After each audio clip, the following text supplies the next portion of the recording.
Halo guys, jumpa lagi dengan Sofyan dari Berita Gadget. Realme jelang Ramadan ini sepertinya lagi ngegas-ngegasnya ya. Jelang Ramadan, Realme merilis Realme C31, smartphone entry level yang punya harga 1,5 jutaan. Nah, di sini udah ada handphonenya. Dengan harga 1,5 jutaan, kira-kira kita bakal dapetin apa aja sih dan apakah HP ini cukup menarik? Yuk, mari kita bumper dulu.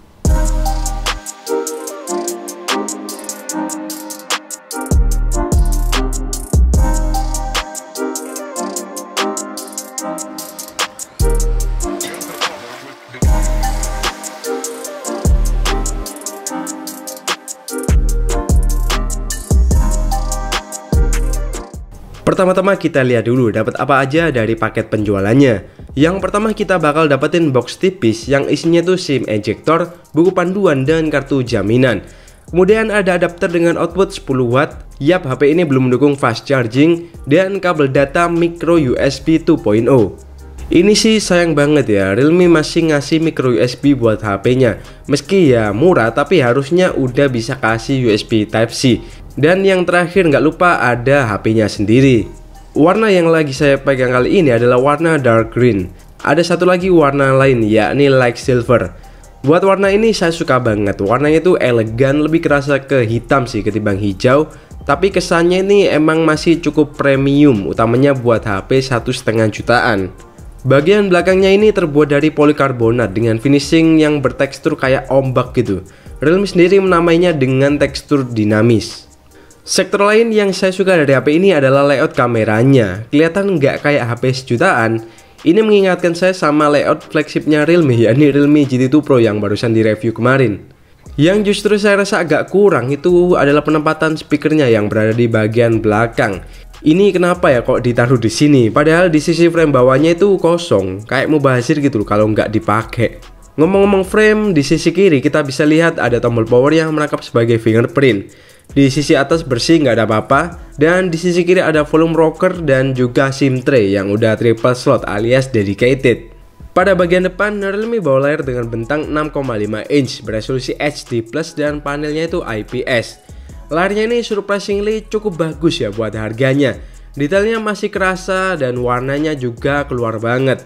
Yang agak kurang dari layarnya mungkin nggak ada finishing 2,5D, tapi ini bukan masalah besar sih. Untuk kelengkapan sensornya bisa dibilang cukup lengkap ya, cuman minus aja di gyroscope yang masih software. Dengan harga mulai 1,5 jutaan, Realme C31 hadir dalam dua varian, yakni 3/32 dengan harga 1,599 juta dan 4/64 dengan harga 1,799 juta. Di sektor dapur pacunya, Realme bawa chipset yang kurang umum tapi udah cukup terkenal buat HP low end, yakni chipset dari Unisoc. Tepatnya Unisoc T612 yang udah bawa aplikasi 12 nanometer. Chipset ini pakai CPU utama Cortex A75 dengan clock speed hingga 1,82 GHz.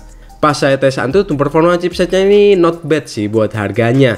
Bahkan hitungannya itu cukup oke karena udah bisa nyentuh 191 ribuan.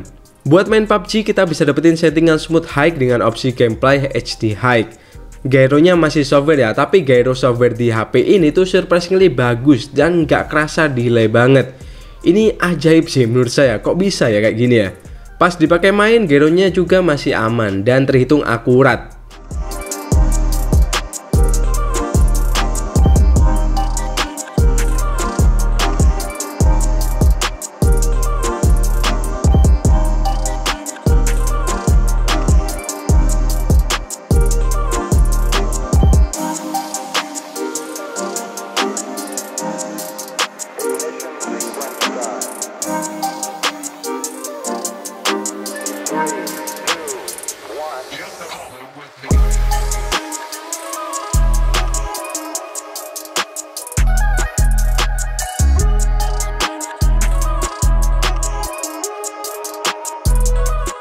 Untuk mendukung main game, Realme bekali baterai 5000 mAh dengan charger 10 watt. Yap, agak disayangkan nggak ada fast charging di sini. Tapi melihat harganya 1,5 jutaan, jadi ya nggak terlalu ada masalah sih. Di sektor kamera ada 3 kamera belakang dengan sensor utama 13 megapiksel dari Sony, 2 megapiksel makro, dan 0,3 megapiksel black and white.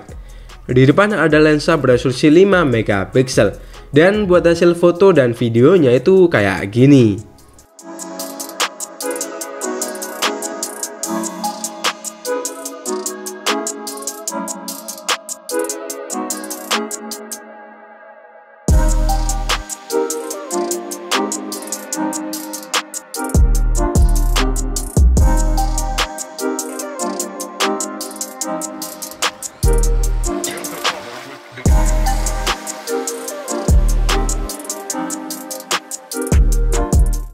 Ini adalah contoh perekaman video di Realme C31 ya.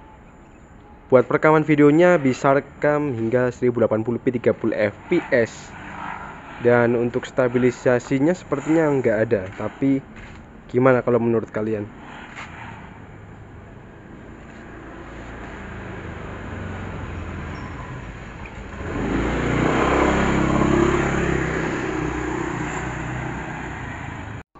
Dan ini adalah sampel kamera untuk kamera depannya.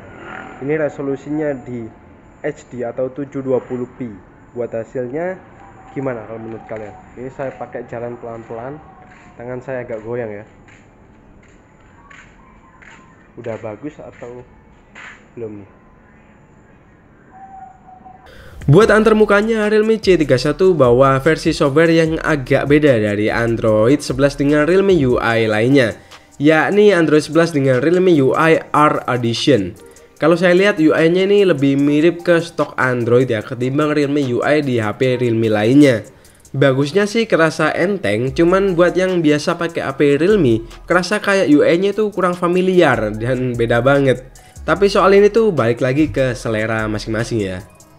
So, gimana menurut kalian tentang HP ini? Apakah ada yang perlu dibahas lebih lanjut tentang HP ini atau mungkin pembahasannya ini udah cukup membantu kalian? Tulis saja di kolom komentar di bawah ya. Oke, Sofyan di sini pamit dan kita bakal jumpa lagi di video selanjutnya.